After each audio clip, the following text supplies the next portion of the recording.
Bismillahirrahmanirrahim. Assalamualaikum warahmatullahi wabarakatuh. Waalaikumsalam warahmatullahi wabarakatuh. Ini selamat datang di podcast pertamanya Cruz yang akhirnya gua jadi host beneran. Cuman kali ini mudah-mudahan agak sedikit terbantukan karena bintang tamunya menjadi udah asik banget, udah nggak asing, udah selalu ngebantuin gue selama ini. Harusnya dia yang malahan biasanya nginterview, sekarang jadi gue yang interview. Ini background story-nya kenapa ini jadi podcast. Selamat datang. Assalamualaikum warahmatullahi wabarakatuh. Waalaikumsalam. Bang Koma Indo. Gimana kabarnya, sehat? Bang Max. Alhamdulillah. Sehat. Sehat, Bang Koma ini, alhamdulillah. Bang Koma ini udah kalau ngomongin Koma sama Cruz tuh kayak udah banyak banget bersinggungan dari tahun-tahun dulu sampai sekarang gitu ya. Jadi kita mau kurang lebih mau bahas sedikit banyaknya tentang Koma Indo dan proyek-proyek kedepannya. Jadi gimana tuh awal mulanya? Kenapa graffiti? Awalnya graffiti ya, itu tuh ceritanya dimulai sekitar 2003. Waktu itu gue tuh dapat kiriman majalah graffiti dari saudara gue kan. Ini keren banget nih. Terus waktu dulu kan asing banget kan, gue nyari referensinya juga belum tahu kemana. Di jalanan juga masih beberapa aja. Dulu tuh yang ngelakuin banyak anak-anak JIS dulu sebenarnya. Waktu tahun 2000-an lah. Graffiti sama coret-coret beda nih ya? Ya kalau misalkan ditarik ke belakang, kalau dulu kan harus ada XTM. Nah itu sebenarnya cikal bakal sih. Cikal bakal ya, iya. Cikal bakalnya. 2003 tuh Tugu di Blok M udah masih ada atau udah? Masih ada. Itu udah ada gambarnya tuh. Oh udah ada gambar, udah nggak cuman timpa-timpaan. Di yang tubuhnya itu ya. Power gitu. Yang dekat air mancur kan ya? Yang sekarang sih pintu masuknya ini ya, pintu masuknya bus ya. Oh iya, itu udah gue lihat tuh udah digambar-gambar sih kalau dulu tuh. Iya. Ya terus kayak 2003 itu akhirnya masuk ke kampus di Interstudi, terus ketemu sama teman-teman juga. Ya dulu kan ada macam-macam UKM lah ya, ada pecinta alam, komik, ada fotografi dan lain-lain lah. Nah si graffiti ini belum ada gitu, terus kayaknya wah udahlah kita bikin UKM graffiti aja bareng-bareng gitu. Jadi UKM tuh? Jadi UKM tapi nggak diakuin sama kampus sih sebenarnya. soalnya kan itu sesuatu hal yang baru ya, kampus ngeliatnya juga kayak belum melihat gitu. Ya udah belum lihat gimana bisa nguntungin kampusnya. Nah itu dia. Harusnya bikin kru namanya Artcoholic itu satu kampus semua? Satu kampus semuanya. Oh oke. Jadi dia kakak kelas gua dulu Ones, ada Dado, ada banyak lah kakak kelas gua. Nah dia ngelihat, wah Koma gambar nih gitu. Terus akhirnya diajak, ayo dong ikut dong gambar. Awalnya masih di basement kampus dulu gambarnya. Oke. Basement kampus. Emang ada ininya? Nggak ada sih, cuman kita kan karena itu basement, terus kayak dosen juga jarang turun ke bawah, kita gambar-gambar aja di situ. Itu jadi kayak kantor UKM. Iya. Terus akhirnya udah mulai bosen gambar di kampus, udah mulai penuh, akhirnya kita keluar. Oh gitu awal mulanya. Terus di gitu sebenarnya di bawah konsepnya itu apa sih kalau Koma sendiri? Kalau Koma sebenarnya ya kan bergerak sih ya sebenarnya, kayak kalau gue pribadi tuh gue berkarya selalu ngelihat situasi yang terjadi sekarang gitu. Kayak waktu zaman gue kuliah mungkin yang gue angkat kayak masalah, karena kan gue dulu berangkat kegiatannya berangkat kampus terus nongkrong di kampus pulang kayak gitu kan. Ketemunya kan sama macet. Terus gue sering ngelihat dulu kayak penjambretan. Dari kampus sampai sekarang ketemunya masih sama tuh. Masih sama ya, terus ketemu yang jambret. Gue ngeliat tuh kayak gitu-gitu dulu.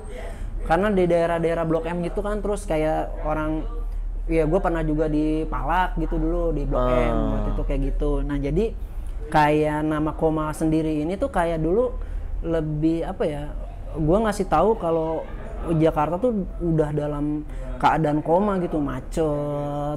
Terus Jadi koma tuh bukan koma gitu ya? Enggak. Sebenarnya dulu awal itu kayak koma gitu, dalam keadaan koma. Dalam gitu. keadaan karena koma macet banget waktu pas gue ngampus gitu. Jadi gue bikin graffiti itu gue tulis tulisan koma gitu. Oh, message-nya itu sebenarnya. Dulunya message-nya Oke, itu. iya.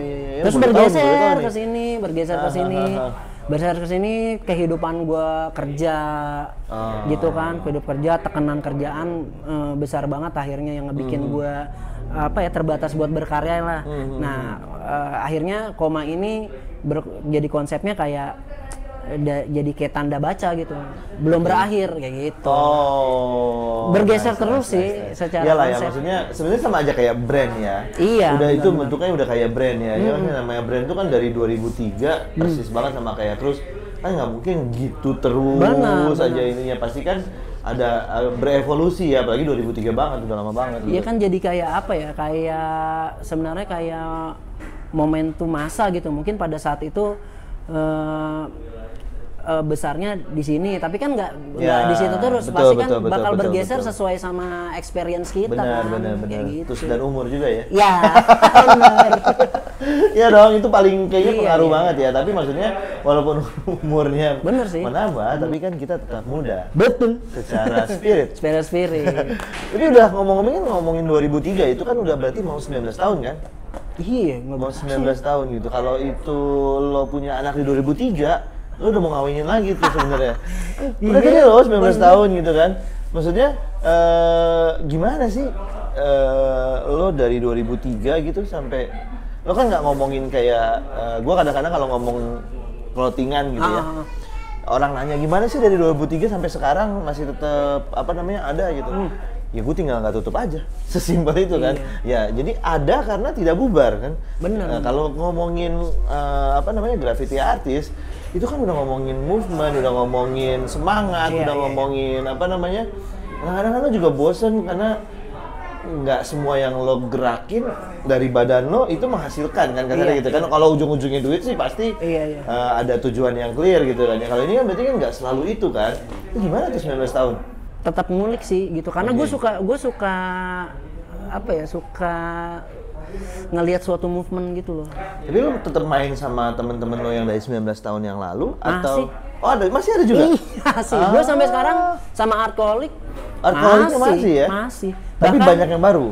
Enggak, kalau Artcoholic itu kita nggak ngerekrut. Oke, tapi komunitas lain yang baru-baru ada kan? Iya, kita karena kalau di Artcoholic kita bikin ya itu nanti bakal dibahas soal Gardu House itu. Si Gardu House-nya ini itu justru kayak memfasilitasi. Kayak kita ngebikin movement untuk memfasilitasi teman-teman kita yang baru mulai sebenarnya. Karena kan di Gardu House sendiri itu ada kayak Iron Wall. Jadi Iron Wall itu ada satu tembok di Gardu House. Kita bikin event itu sebulan sekali. Nah, kita ngundang teman-teman yang ya adik-adik kita lah ibaratnya gitu. Ya terus kayak bikin juga misalkan. Jadi mereka punya komunitas lain tuh ya? Punya komunitas lain, tapi kita lebih jadi payung lah buat mereka. Kayak gitu. Oke.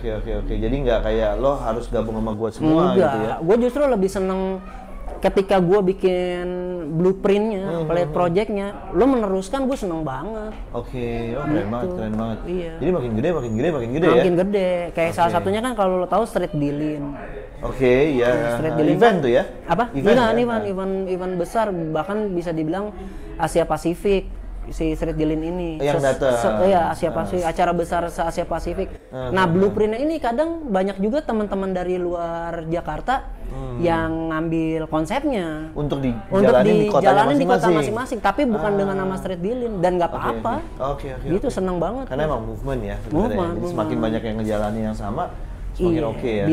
Biar skenanya tetap berjalan kan. Oke. Gardu House ini kan sebenarnya gue denger dari dulu samar-samar, gue nggak pernah datang ke sana, tapi Main dong. main pernah, cuman pas lagi orang-orang yang nggak ada. Terakhir pas lagi di Dinky itu gue sempat main beberapa kali gitu. Cuman ketemu sama Om Dinky, bukan ke Gardu House secara ini. Cuman maksudnya gue kadang-kadang penasaran gitu ya. Ini berarti Gardu House ini selain tadi movement-movement yang dilakuin segala macam. Apalagi bentuknya? Apakah jadi agency kah atau juga ada komersial jualan atau ada produk atau gimana? Kalau Gardu House sendiri kan emang awalnya itu dibentuk itu karena keresahan kita sama kita nggak punya tempat untuk pameran dulu. Untuk khusus yang kayak si street artnya, gitu kayak mungkin kayak teman-teman kayak di seni rupa yang lainnya punya tempat untuk pameran. Nah si street art ini nggak punya, graffiti nggak punya, makanya kita bikin Gardu House ini. Ini kolektif banget gitu. Jadi kita awal mulanya ya ini mimpi kita lah dulu ya, kayak kita pokoknya setelah lulus dari kampus, setelah berjalan nanti kita harus punya apa ya, legacy nih untuk si scene graffiti ini gitu. Akhirnya waktu itu kita bikin itu Gardu House itu jadi yang pertama maksudnya untuk graffiti store dan art space buat graffiti. Kayak gitu ya. Ini ngomongin tadi ada merchandise gitu ya. Itu seru sih sebenarnya. Berarti kita ngomongin graffiti gitu ya. Berarti bisa masuk dong sama fashion gitu ya. Wah, banget. Bisa masuk banget. Nah, ngomong-ngomong itu kan jadi Koma Indo nih sebenarnya pernah ada di in-house-nya Cruz. Iya, tahun berapa? Tahun berapa tuh? 2010. 2010 ya, sebagai 2010. art director. Art director. Masya Allah dulu nih. Ada seorang Koma Indo itu yang nggak banyak ketahuan ya sebenarnya. Boleh ceritain nggak dulu tuh sebenarnya di Cruz kayak gimana? Terus gitu akhirnya bisa ngegabungin antara graffiti sama apa namanya ya, kita ya gerak di dunia fashion, streetwear seperti ini tuh kayak gimana kayak gitu. Kalau dulu ya awal di Cruz itu mungkin gue juga rada lupa sih gimana bisa gabung, maksudnya secara ininya gitu ya. Tapi kayaknya dulu emang sering main ke Cruz kan. Kalau nggak salah dulu Barian tuh nelpon kan. Gue dulu kerja di Provoke Magazine. Udah ditawarin oh kayaknya menarik karena gue waktu itu emang lagi interesting ke apa ya, pengen tahu sih gimana sih maksudnya secara ini tuh clothing gimana, clothingan gimana, karena pada saat itu gue ngeliat Cruz gede banget kan, terus kayak ini gimana ya caranya, maksudnya terus Cruz bisa ngebangun komunitas sendiri gitu. Itu sih yang pengen gue belajar waktu itu tuh, masalah garment gitu, kayak masalah perclothingan tuh gimana, distribusinya Cruz tuh kayak gimana, karena gue waktu itu emang lagi tertarik banget, karena gue tipe orang yang kalau gue pindah ke kerjaan lain gue pengen yang beda gitu. Misalkan kayak gue mungkin dulu di majalah, gue next kerjaan nggak mau di majalah lagi, gue pengen coba yang lain gitu. Nah, jadi ilmunya banyak juga ya. Tawaran yang menarik kan waktu itu di Cruz, oh ya udah deh, terus gue coba kan, dan masya Allah sih banyak ilmu banget. Iya makanya jadi kalau ngomongin nyambungin graffiti ke apa namanya, ke fashion. Ke fashion, iya. Sebenarnya itu udah kayak. Iya kayak. Gila aja gitu ya emang. Iya kayak inilah, kayak kaos misalnya sama Uniqlo. Ya kan dia mulai. Akhirnya banyak banget sih ya kayak gitu ya. Itu kayak sesuatu yang menurut gua bisa dinikmati semua orang sih gitu. Kayak misalkan Futura gitu. Futura kan kalau lo beli artworknya mungkin lo pengen beli kanvasnya atau beli mahal banget gitu. Tapi dia bekerja sama dengan Uniqlo, terus bikin produk secara masif, akhirnya bisa semua kalangan menikmati. Berarti kalau ngomongin ke arah apa namanya, si graffiti sendiri ya ke dunia fashion, berarti bisa dong ya, oke dong. Kalau ya kan kayak masing-masing artis pasti punya visi dan misinya masing-masing kan. Kalau gue pribadi, kalau misalkan ya taruhlah misalkan kayak gue bikin t-shirt misalkan, bikin t-shirt itu kan kayak semua kalangan bisa menikmati karya gue, gitu kan. Karena kan mungkin ada beberapa teman-teman atau apa ya, beberapa teman-teman yang mungkin dia suka sama karya gue, tapi kalau buat membeli kanvas kan mahal, beli kanvas gue mahal misalkan, atau mungkin kayak dia mau ada gambar gue di temboknya dia, mungkin secara harganya lumayan tinggi gitu kan. Nah kalau dengan kayak merchandising kayak kaos atau misalkan kayak topi atau misalkan apapun gitu, lebih luas ya, lebih luas, iya. Pasti kayak ya alhamdulillah ya, kayak banyak teman-teman yang respect sama artwork gue gitu, dan mereka pengen memiliki gitu ya. Akhirnya salah satunya gue bikin art print dengan harga yang art print tuh jadi kayak di frame ya. Iya, buat di frame, jatuhnya kayak apa ya art kolektor untuk pemula lah. Gitulah. Buat kolektor, tapi ini untuk buat beginner ya. Buat pemula, kolek dulu art printnya. Terus misalkan ada juga pilihan kan, jadi di t-shirt ini bisa jadi pilihan juga buat dia dan dipakai kan kayak gitu. Oke. Kalau gue sih sudut pandang gue kayak gitu ya buat perusahaan. Nice banget ya. Berarti sebenarnya ya soalnya kan beda-beda ya. Iya, Karena yang udah ada di luar kan ada yang emang jatuhnya jadi kayak dibilang terlalu sell out, tapi ada juga yang justru lebih gede daripada yang sell out waktu itu dibilangnya, tapi malah nggak masalah juga. Iya, Kayaknya iya. emang zaman juga ya. Iya sih. Mungkin pada zamannya awal-awal ya kita ngomongin tadi ya, si OB lah gitu ya. Mungkin dia terlalu early juga kali ya, di saat itu orang masih lagi keras-kerasnya, jadi banyak banget yang bilang terlalu sell out juga gitu. Lah kalau ngomongin sekarang Uniqlo X segala macam iya, bener. Itu kan lebih masif lagi tuh sebenarnya, masifnya masif banget dan harganya murah banget. Harganya murah banget. Uniqlo itu kan dalam jumlah yang sangat besar kan. Iya. Tapi orang nggak ada masalah kayak semuanya. Nggak ada masalah. Malah rebut-rebutan. Bener. Gue juga bilang Mantri tuh, sampai XX. sold out. Kanan X kiri X. Iya. Kan orang awam juga kadang-kadang nggak tahu tuh kalau misalnya Itu apa, XX, iya. gitu. Karena lagi rame aja Iya, kayak iya. gitu kan. Emang kayak dia harus tahu latar belakang artisnya kan, Iya, gitu. Ya tapi itu kalau menurut gue salah satu solusi sih. Iya sih, benar. Jadi boleh dong ceritain kita mau ngapain? Jadi sih rencana itu ya kita mau kolaborasi soal bikin t-shirt ya.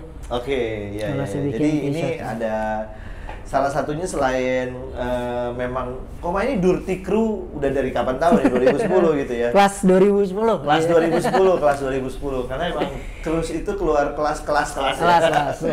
Nah, kita juga mau collabs nih ya. Iya, insya Allah. Mau collabs yang emang masih relevan banget lagi collabsnya ya. Iya. Gitu. Jadi selain t-shirt, Ada karpet. Ini nih. ini dia nih. Ini udah bukan rahasia lagi berarti nih. Iya sih. Nggak apa-apa lah kita kasih bocoran ya. Siap. Kalau di layar siap. kan setengah doang nih. Oh iya, nggak terlalu kelihatan. Nggak ya? terlalu Tapi nggak tahu kelihatan. juga nih. Iya. Mesti dilihat lagi layarnya gimana. Jadi karpet sama kaos ya. Emang kaos ya. Kaosnya akan limited atau akan biar semua orang bisa punya atau gimana nih? Kayaknya kita coba discuss waktu itu ya. Kayaknya bikin ya biar bisa dinikmati sama semuanya. Oke, Jadi emang iya. ya limited tapi maksudnya nggak yang dikit banget sih gitu. Oke. Intinya kalau lo mau beli juga harus buru-buru sih. Iya. Bukan berarti jadi kayak kalau emang nggak segitu limit itu juga kita nggak akan pernah tahu ya. Iya. Berarti kalau nggak kebagian, Biasanya sih ya gitu. manyun-manyun doang nih. Kadang-kadang tuh gue pengen tahu gitu. Selama lo emang di Duren 3 dulu gitu ya. Dan kebetulan kalau Koma ini memang di dalam cruise-nya sendiri gitu. Ada nggak sih hal-hal positif yang lo bawa gitu? Jangan yang negatif-negatif ya. Iya, banyak banget sih ya. Banyak ya? Kayak Alhamdulillah kalau banyak. era 2010 itu kan kayak kita ingat nggak? Kita lagi naik banget itu fixed gear ya waktu itu. Fixed kan. gear, iya. Terus Ingat kita banget. kita bikin kayak apa ya semacam Tiap hari tuh nginiin besi bekas tuh. Karena di segi awal-awal kan semuanya nyari bekas besi. ini par gitu. Iya. Ya terus kan terakhirnya kayak crucifix gitu kan. Waktu itu kan terakhir crucifix. Ya ini tuh semangat sepedaan ini masih terus gue bawa sampai sekarang. Iya, Akhirnya Koma tuh sekarang punya klub bike-bike. ya akhirnya bikin klub bike-bike Graft sama teman-teman. bike, ya. Kalau Graft bike movementnya sama Gardu House kan. Klub bike-bike juga kan sebenarnya movement lah. Iya, movement iya, sih iya. sebenarnya bukan. Ya itu sih kayak situ ya. kayak gitu-gitunya tuh kayak yang bisa gue bawa gitu kayak kebersamaan teman-teman di sini. Terus iya, kayak iya. akhirnya kayak bikin sesuatu yang nggak biasa lah gitu. Jadi intinya kayak kalau kita ngomongin sebenarnya dari hobi ujung-ujungnya kita bikin movement selalu kan kalau dulu ya gitu ya. Jadi itu jadi apa istilahnya nggak cuma sekedar hobi, cuman kita bikin kayak portofolio kita, movement kita yang orang-orang semua bisa lihat ya. 2010 tuh soalnya emang gua tiap hari literally main sepeda tiap malam. Sampai akhirnya gue sakit pinggang. Karena sepeda gue dulu nukik. Sepeda gue nukik. Pursuit. Waduh, nggak bener tuh sepeda. Gue sampai akhirnya sakit pinggang, sakit leher, akhirnya gue stop. Iya, kita juga bikin acara bawa ke Bandung juga kan. Iya, itu ya. fixed gear, naik burung. Kalau Dia sekarang sih gue nanjak di Bandung. Gue geng sepeda lipat sekarang.